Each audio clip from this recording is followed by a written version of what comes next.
I ordered some predatory mites. For those of you that don't know or do know, I have thrips, and I ordered these mites to help get rid of the thrips. I'm hoping that this works. Fingers crossed that it does, but I'm gonna place these bad boys around my house on each of my big plants and a couple of my other plants that are bunched together. I guess I'll let you guys know if I see them again. I don't know. I hope it works. I just want to show you guys a little sneak peek of what planting is actually like. It's a hot mess, okay? Anyone that tells you different is lying.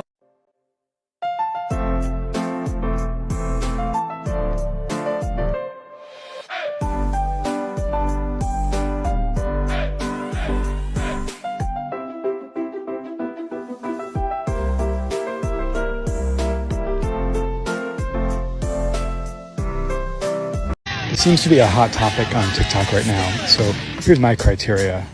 It can't be in front of a private home. This one's in front of a big apartment complex. And they just whack the pups anyway, so I know that I'm saving it. I'm still sneaky about it though. Get in your bag, stay in your bag. Get in your bag, stay in your bag. Get in your bag, stay in your bag. Get in your bag, stay in your bag. Turn the frequency up. They're getting messy, a little overgrown. There's some spider webs. So the flowers, I like the flowers, but they just kind of get messy and they attract bugs like ants and aphids, things I don't want on my succulents. Now the spider webs, I actually don't mind having a spider in here, but I don't like the look of it covered with spider webs. I'm not going to see that. So anyway, let's just clean this up a little bit. I think we'll just leave it at this. It was like a minor cleanup operation. Looking pretty good.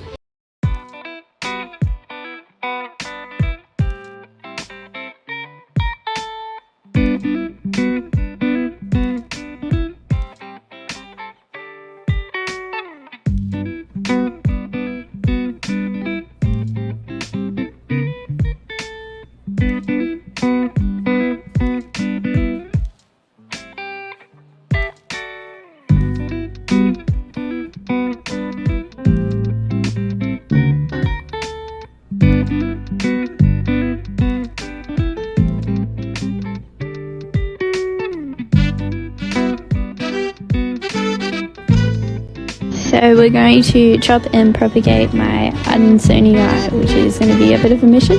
And of course you got to find your helper, because who doesn't want a rabbit helper? I was battling the rabbit for so long trying to do this video, and so I wanted to include these videos. So basically my plan is, and my goal is to achieve a thicker, bigger, fuller plant. So those bigger leaves that we've achieved, I want to chop them all up, put them on a new pole, and then start all over again. So this was about 8 months of growth, which I think is pretty quick. Monsteras grow really quickly, which is nice.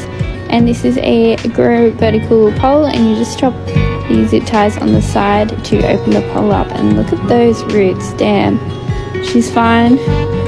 So now we've got to remove all the sphagnum moss, and I was just being so careful, I took my time. You just got to dampen it as you go, and then just remove all that excess, and then go around the roots and just try and get off as much as possible. It took about an hour to 2 hours, but yeah, I'd rather just take my time. It took a long time to get to this far, and I want to achieve my goals, so we're going to slowly take everything off. And there's the final result for this part. Alright, part 2. So I have to kind of decide where I wanted to make my first initial cut, and I didn't want to mess this up, so I was like, I'll take a big cutting and then cut them into smaller cuttings afterwards.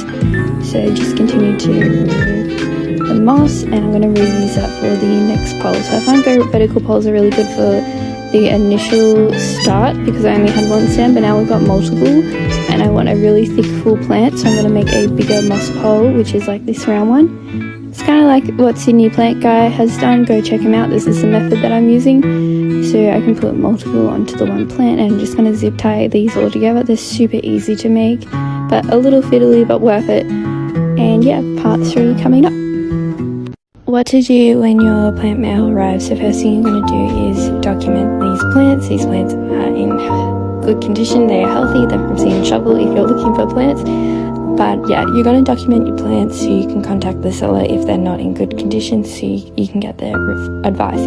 Do not repot your plant. If you repot your plant, it gives the seller a reason to say, well, you repotted it, so it stressed it out, which is fair enough. So imagine moving home and then having to move home again. So check for pests, and then you're going to check the soil as well. If it's dry, we're going to give it a fertilized water. If it's not dry, you're just going to put it in a bright spot with humidity and leave it alone. So we're going to bottom water it, and then we're going to just let it soak up what it needs for 20 minutes or so. So any fertilized solution works. I use GT Focus, but you can use sea salt or whatever you have handy, and then just do a little test to see that it's soaked up what it's need and let it drain. And yeah, like for part 2.